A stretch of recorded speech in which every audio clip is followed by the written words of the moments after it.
para sa episode na to, samahan nyo akong mag-trip shopping. So, let's go! Nag-aayos pa lang ng mga sinampay dito. So, dito ako unang pipili. Tingnan nyo, nakaka-heart shirt yung Boss Jack ko. Tapos, ayan o. Boss, batiin nga ako niyang hat na yan. Yo, nakakatuwa habang pumipili ako dito. May nanonood sa channel. Bossing, check nyo yung unang bumungad na item sa akin dito. So, Nike ACG. Tignan nyo naman yung tag. Diba? Stone Island Supreme.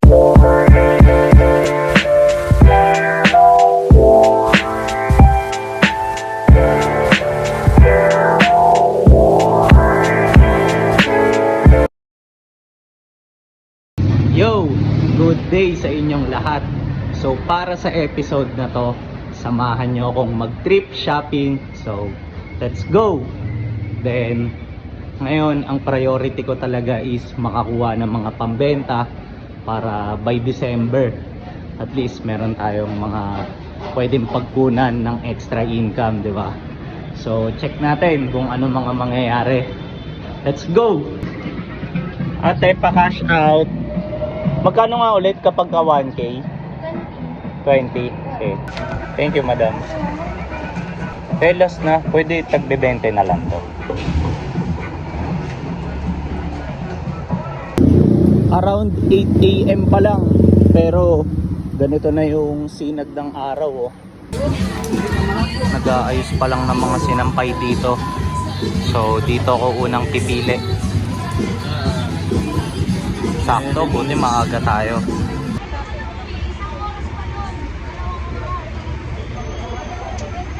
Kuya, may napili ka na? May napili ka na? Marami na, doon na napili ko, hindi na dalawang po. Grabe naman. Ano yung kuya? Mga pambenta?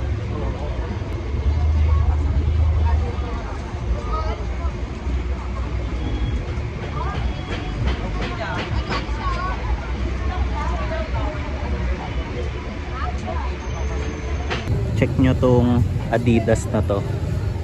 Ang ganda sana ng kulay, oh. Kagaya sa Indiana Pacers, Reggie Miller days, di ba? Pero tingnan nyo naman, bootleg. Grabe stitching, oh. Ang lala. Sayang, ganda sana ng kulay. Excuse po.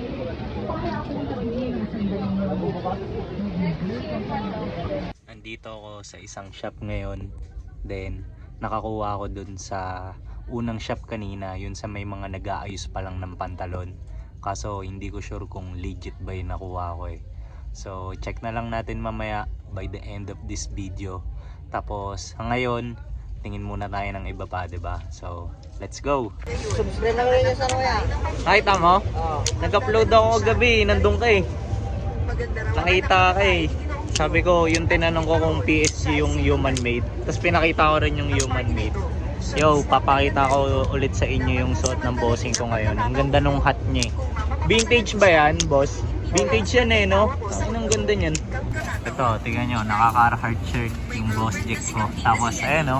Boss, batiin nga ako niyang hat na yan. Pwede ano ka, baring ko. Ganda ng silhouette, oh, tingnan nyo.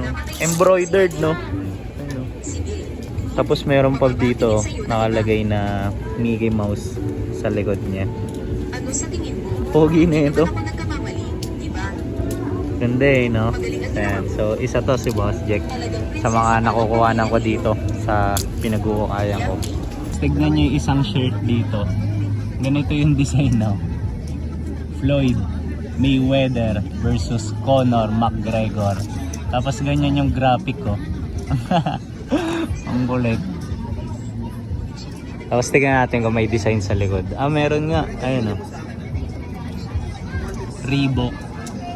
Pero ekep to. Halata sa quality ng tela eh. So tingin pa tayo. Dami pa dito.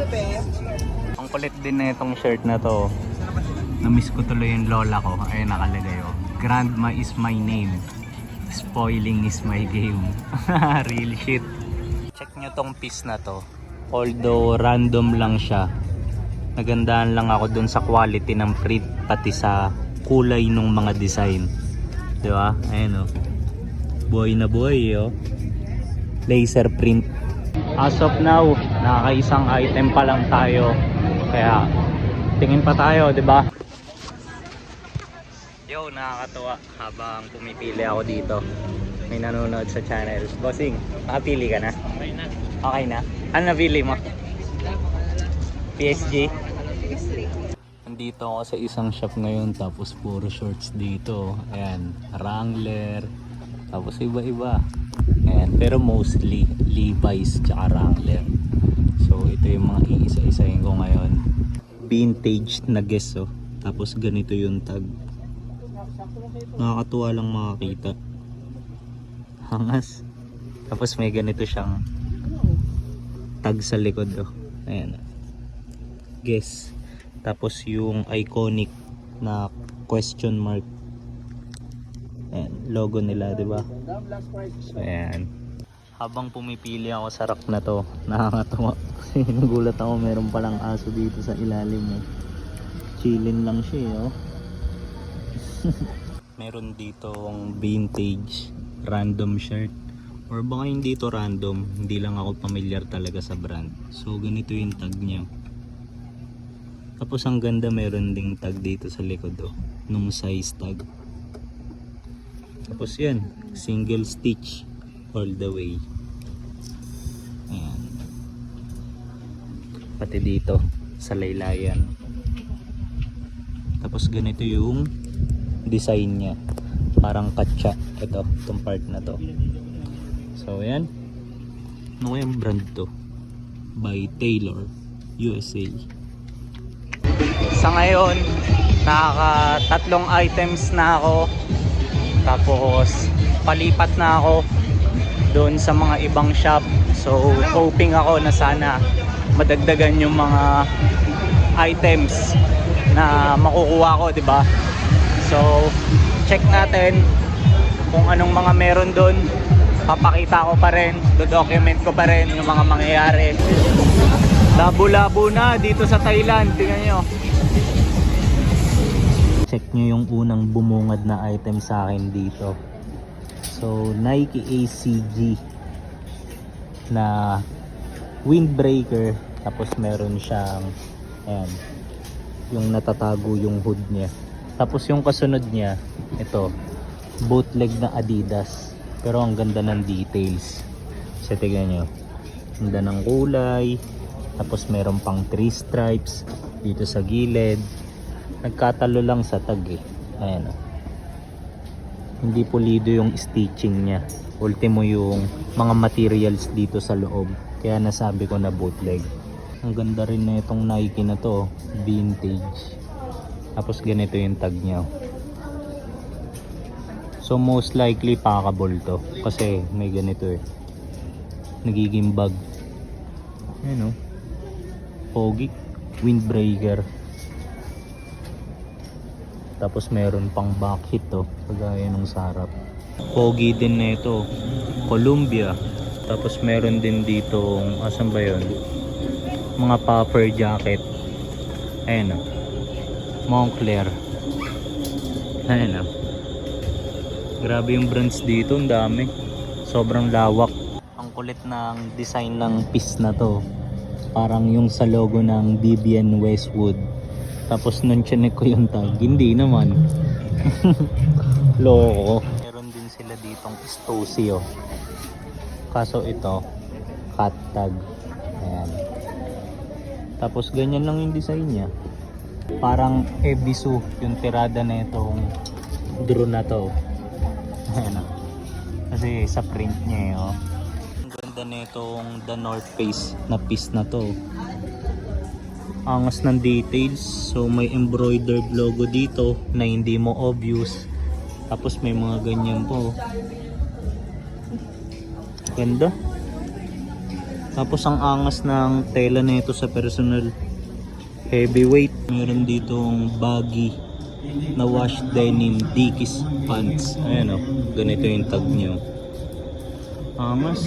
Leather na Cortez oh. Kasong liit eh, sayang. Ang hirap naman kung hindi ko pa mabenta, 'di ba? Tapos nakatenga lang. Ang ganda rin ng pair na to. Yung material niya, canvas, ayan o. Pogi. Tapos parang vintage pa yung bagsakan niya, 'di ba? Kasi medyo may yellowing sa midsole. Ganda nito. Ganda rin nito. Sayang nga lang kasi naging Vapor Max pa. Sana Air Max 95 na lang talaga, 'di ba? Grabe, ang ganda rin nito. Timbs na boat shoes. Tapos ang ganda pa ng kulay, tsaka condition. Medyo mataas nga lang yung presyo. Pero sabi ko, nag-inquire ako dun kanina kay ate, hanggang 1.4 daw kaya. So sabi ko naman sa kanya, hintayin ko pang bumaba. Kasi medyo kaka-arrival lang eh. Tapos ang ganda ng logo na to. Tsaka tignan nyo naman yung pagka-leather niyan, di ba? Halatang genuine. Yo! So ito, pauwi na ako. Then, as much as gusto ko pa sanang magtingin-tingin, hindi na uubra kasi ito, medyo umaambon na nga eh. Ayoko namang ma-stranded, di ba? Kapag naabutan pa ako ng malakas na ulan. Tapos, ayun, kailangan ko rin kasing habulin yung pinagpapagupitan ko eh. So, kaya kailangan ko na talagang umuwi, di ba? Tapos, ang kagandahan, ito, habang naglalakad ako ngayon, bigay lang ako ng recap dun sa mga nangyari para sa episode na to. So, una, nakakatuwa kasi ayun nga, 'di ba, ang main goal ko is makahanap ng mga pambenta. So, ayun, masasabi ko na nakakuha ko ng ilang items na confident akong mapapaikot ko, 'di ba? So, ayan, kumbaga hindi tayo na zero. Tapos, pangalawa, ayun, ang dami nating nakitang items. Tapos, nakakatuwa kasi meron pang nakakita sa atin or sa akin na nanonood dito sa channel natin. O, di ba? Tapos, hindi ko na lang na-document ng maayos pero nakapagkwentuhan pa kami ng saglit ni Bossing. So, yun. Bale, ngayon, ito, pauwi na nga ako. Ang gagawin na lang natin is check nyo na lang yung mga nakuha nating items sa end ng video na to. Okay? So once na kumbaga nakauwi na ako, nakapag-freshen up na and na-sanitize ko na yung mga items. So yun lang, takits na lang maya maya. So let's go. So ito, nakauwi na nga ako and ang kagandahan, umabot ako dun sa pagupitan. So check nyo yung gupit ko. Tingnan nyo. Okay ba? Kakaligo ko lang din eh. So, presko na naman ako. Diba? Tapos, ang kagandahan, na-sanitize ko na rin pala lahat ng items na nakuha ko for this episode. If ever lang, magbibigay lang din pala ako ng disclaimer. Kasi, baka yung iba sa inyo magtaka, bakit kaya sa sobrang dami ng items na nadaanan or napakita niya kanina, ilan lang yung kinuha niya. So, pagdating kasi sa mga pambenta, meron akong multiple deciding factors na kino-consider. So, una, syempre, yung presyo. So, pagdating sa presyo, so, syempre, iniisip ko munang maigi kung worth it ba nagastusan yung isang item, lalo kung pambenta siya. Kasi baka mamaya mahirapan na akong tubuan siya or mapaikot siya, 'di ba? Pero ang kagandahan, lahat naman ng mga items na napakita ko kanina, lahat 'yun okay pa sana yung presyo. Pero dito napapasok ngayon yung pangalawang reason ko. So syempre, baka nga okay yung presyo pero baka meron namang mga issues yung item or sobrang laki. So ayun yung mga deciding factors na sinusunod ko when it comes sa, ayun nga, pagkuha ng mga pambenta. So, para sa unang item, ito. Ayan. Anong item ba to? Cargo parachute pants. Asan ba yung tag na ito? Para mapakita ko sa inyo. Ayan. Yan, Uniqlo. Diba? Na-appreciate ko siya kasi una, meron siyang garter dito. So, yan. Diba? Tapos, meron din siya nung, ayan, strings for adjustment. Tapos, ang kagandahan, kumbaga para sa akin, ma-appreciate din ng ibang tao to kasi meron pa siya nung cargo pockets. Ayan o, diba? Kabilaan. So, aside dito sa talagang mga bulsa niya, so para sa akin, helpful yung mga ganitong bulsa, lalo kung maraming dala yung magsusuot, di ba? Tapos, ang ganda rin ng tela nito kasi nylon. So, magaan siyang suotin, tapos hindi mainit. Tapos pagdating sa laylayan, ayun nga, since parachute pants siya, syempre meron siya nung strings para maa-adjustan mo yung dulo. So ito yung unang item natin, pambenta. Ayan. Tapos wala pala tong kahit anong issues. Kulay itim pa, kaya ang daling bagayan. Diba? Ayun yung mga bagay na kinonsider ko sa kanya kung bakit kinuha ko siya. So ayan, Uniqlo parachute pants. So ayan. So para naman sa pangalawang item natin, ito.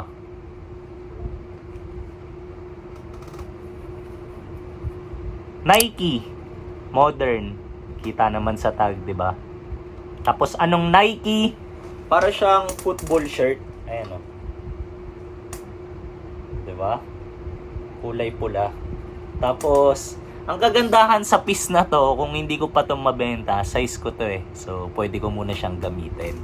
Tapos kinuha ko siya kasi ang ganda ng details eh. Tingnan niyo. Meron lang siyang embroidered logo dito sa bandang chest part. Tapos ayun oh, ang ganda ng color combination niya. Pula, tsaka puti. Madali lang din bagayan. Tapos para siyang ringer tee. Ayun oh. Puti yung sa leeg niya. Tapos pagdating sa likod, ayun oh, para siyang naka-air cool. Ayun, ganyan siya. Parang air cool or waffle. So ayan. Tapos wala rin pala tong kahit anong issues. Tapos meron lang siya nung dry fit na embroidered din dito sa bandang laylayan. Okay ba? Ayan. So ito yung pangalawang item natin. So para sa pangatlong item natin, ito. Shorts na khaki or beige. Tapos anong item to? Ayan. Oakley. Tapos kinuha ko to kasi nakabenta na rin ako ng ganito eh. Last time nakuha ko rin siya nung nag-uukay ako tapos habang nagbablog ako. Pero this time para sa akin mas maganda to. Bakit? Kasi mas grabe yung details niya para sa akin eh. Yung last kasi na nakuha kong ganito kulay itim eh. Tapos sobrang plain niya lang, sobrang simple niya lang. Pero ito, grabe yung details na ito, tingnan nyo. Pagdating sa botones, ayan, may naka-engrave na Oakley branding niya, 'di ba? Ayan. Tapos meron siyang tag sa likod na another Oakley na naman. Pero yung main reason kung bakit kinuha ko to, tignan nyo. Pakita ko sa inyo. Kakaiba yung puller niya. Ayan o. Naka YKK zipper na nga siya. Tapos meron pa siya nung ganyan o, logo. Kabilaan yan. Tapos para siyang naka-emboss. Grabe yung detalye, no? So yan, ganda na ito. Size ko rin pala to. Kaya if ever na hindi ko pa mabenta, pwede munang gawing PSG. Lahat na lang ginawang PSG, no? So yan, tapos ayan o. Meron din pala siya nung Oakley logo dito sa laylayan na hindi mo mahalata unless malapitan lang. So para naman sa pang-apat na item natin, ito. Denim pants. So anong pants to? Wait lang, buklatin ko muna para mapakita ko ng buo. Ayan. Okay ba? Sobrang ganda nito. Para nga sa akin, ito yung pinakamagandang item na nakuha ko ngayon eh. Tignan nyo yung kulay. Indigo. 'Di ba? Yung parang dark blue. Tapos denim na denim siya kapag sa personal. So ayan. Tapos anong item to? Ito yung brand niya oh. Pakita ko sa inyo. Santong. Ayan. Sana kita. Ayan. Santong. Tapos meron siyang tag dito. Ayan. Ano yung nakalagay? Authentic pants. Oo, authentic talaga. Legit pants talaga yung material na ito. Heavyweight. Actually, dito sa brand na to, hindi talaga ako pamilyar. Okay? Tapos, kanina, nung bago ako maligo, sinearch ko kung ano ba tong brand na to. Tapos, nalaman ko na itong brand pala na to, ang focus nila is mga workwear or mga pieces na inspired from military. Okay? So, ang ganda lang, natuwa lang ako kasi para siyang mga Carhartt or para siyang mga Beam. Tapos, na-appreciate ko lang din yung pagkuha ko dito tsaka yung ginagawa ko na mga ganito, pag-uukay kasi, di ba, kumbaga meron akong bagong natutunan. Nakakatawa eh, di ba? Kasi bukod sa meron na nga tayong chance para kumita sa thrifting, so ang kagandahan pa, habang ginagawa natin yung mga ganitong bagay, natututo pa tayo, di ba? So, yun, wala, na-appreciate ko lang and gusto ko lang i-share sa inyo yung ganung feeling ko ngayon. Tapos, balikan natin tong item. Ito, meron lang din pala siyang santong na naman na ayan, tag sa likod. Tapos, wala na akong dapat i-discuss or pwedeng masabi sa kanya kasi wala rin siyang kahit anong issues. Tapos as is na siya eh. Ayan o. Ganda nito, baggy pa to. Baggy na straight cut. Okay ba to? Tapos magkano ko lang to nakuha? Parang around 200. So, yan.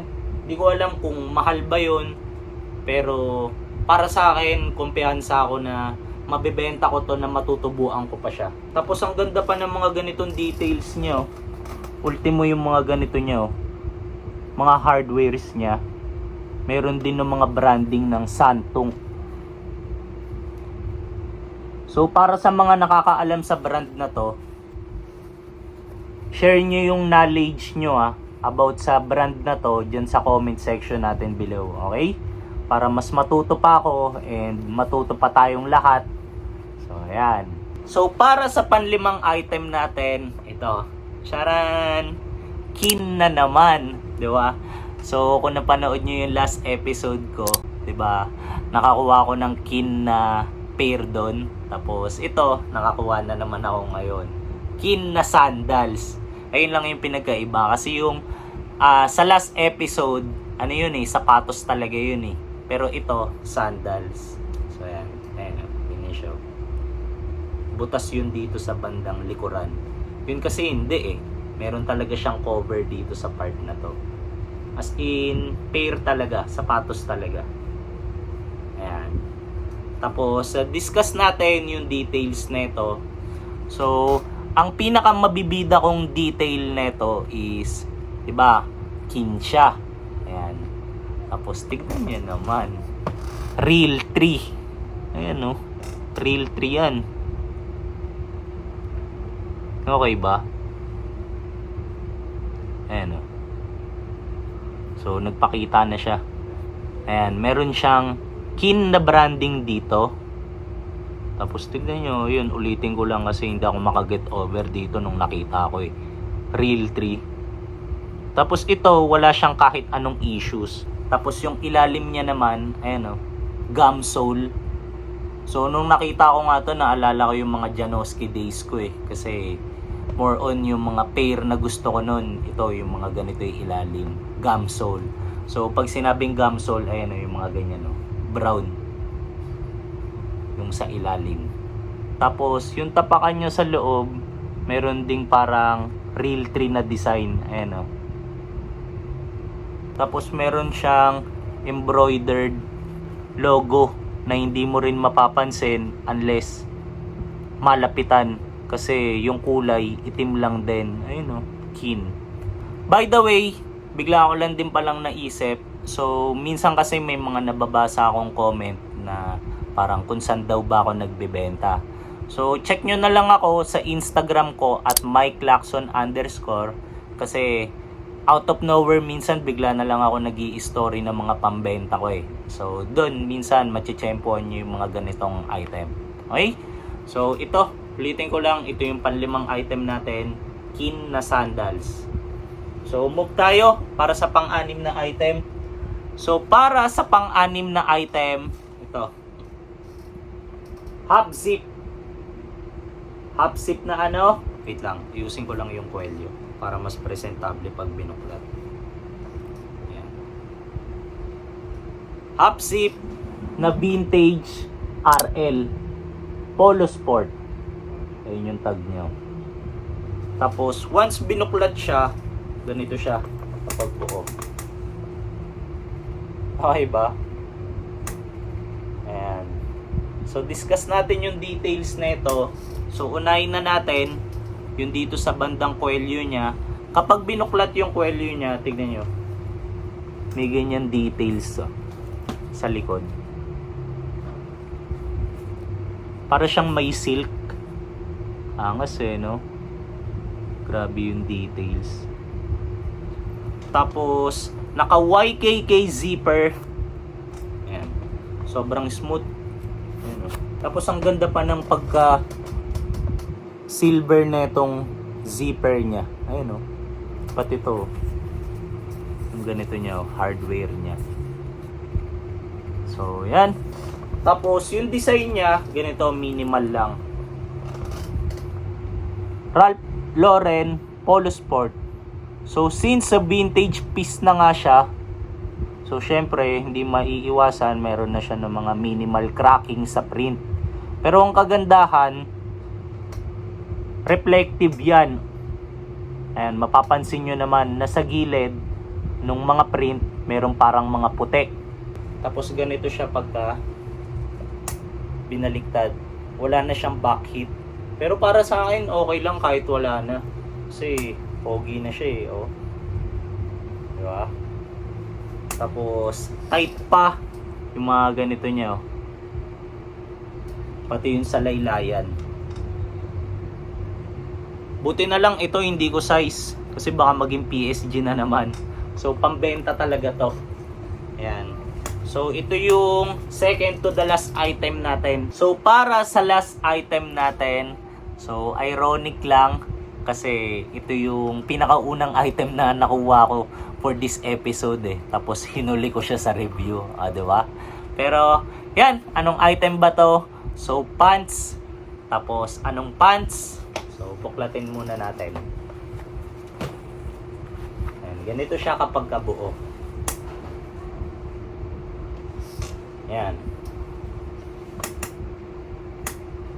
Tapos, nung nakuha ko kanina to, nagulat ako eh. Kasi, tignan nyo naman yung tag. Diba? Stone Island Supreme. Made in Italy. May nakalagay. Diba? Tapos, naisip ko, kasi nasa pinakailalim to eh. Sabi ko, jackpot ako dito ah. So, ayan. May mga ganong thoughts ako. Kasi, syempre, grabe yung dalawang brands na nag-collab eh, diba? Tapos, discuss natin yung details nito. Nung chinek ko kanina to, nung sinanitize ko yung lahat ng items. So, tignan nyo. Grabe oh. Yung botones niya, merong Stone Island na branding. Diba? Ayan. Tapos, pagdating sa loob niya, ayan oh. Meron pa siyang mga extrang botones na meron ding Stone Island branding. Ayan o. Diba? Tapos, meron siyang strings. Tapos, meron din siya nung cargo pockets. Tapos, yung usual na Stone Island. Diba? na parang part of their branding. Yung ganito, yung patch. Tapos sa kabila, meron naman nung naka-engrave na Supreme, pati Stone Island. Ayan o. Ayan. Okay ba? Grabe yung details eh, no? Tapos pagdating sa laylayan, meron siya nung garter para siyang jogger pants. Pero, ang pinagkaiba lang, meron pa siya nung extra detail na ganito. So, bukod sa garterized na laylayan, parang pwede mo ring masikipan palalo, or kung gusto mo medyo parang mas maluwag siya, zipper mo siya. Then, share ko lang pala, actually hindi talaga ako familiar dito sa piece na to. Pero nung nakita ko siya kanina, kinuha ko siya agad kasi naisip ko, if ever na fake man to, hindi naman ganun kalaki yung mawawala sa akin eh, kasi mura lang yung halaga ng kuha ko sa kanya. Tapos, ayun nga, bale, nag-search ako kung paano ba i-legit check tong ganitong item. Tapos, ang kagandahan sa kanya, meron siyang feature, tingnan nyo naman kung gaano ka-advanced to, wherein meron siyang mga tags, ayan, na nagpapaliwanag, ayan, na if ever, para makasigurado sa authenticity ng item, pwede siyang i-check dyan sa website na yan. Tapos meron siyang provided na QR code or numbers, ayan di ba? Syempre ako sa part ko excited ako, so chinek ko na agad kung legit ba to. Then if ever na legit pala siya, meron ako nakikita na ang presyo pala nito is 36k and up. Pero hindi ko na lang na-check kung ayun ba yung SRP niya or yung kumbaga resale value na. Anyway, ayun, chinek ko nga. Syempre, 'di ba? Tapos nung pag-check ko, ayan, in-enter ko tong serial number, pati yung QR code. So, ayun, fake siya. So, off siya. Okay, so nililinaw ko lang, peke itong item na to. Pero since napakita ko naman sa inyo yung details, tignan nyo naman, di ba? Para sa akin, bumilib pa rin ako sa craftsmanship na ito kasi although bootleg lang siya, masasabi ko na grabe yung quality ng pagkakagaya na ito dun sa original. Kasi kinumpare ko rin yung mga photos ng original dito eh. Masasabi ko gayang-gaya talaga. Then kung meron man silang difference, as in sobrang minimal lang. Then, ayun, lilinawin ko lang din na magiging pambenta ko pa rin to. Bakit? Kasi hindi ko naman to size eh. Pero syempre, kapag kabinenta ko to, dapat i-declare ko lang na off siya or fake siya. So, ito yung last piece natin. Kala ko jackpot na eh. Pero, no worries kasi, ayun nga, nabanggit ko nga kanina, magkano ko lang naman siya nakuha. Then, kung sakali man na na-tsempo na legit nga to, o diba? So, if ever, paldo naman ako. So, ganun talaga eh. Kapag dating sa thrifting, lalo kung mga pambenta yung hanap mo, syempre, may mga times na magte-take ka talaga ng risk.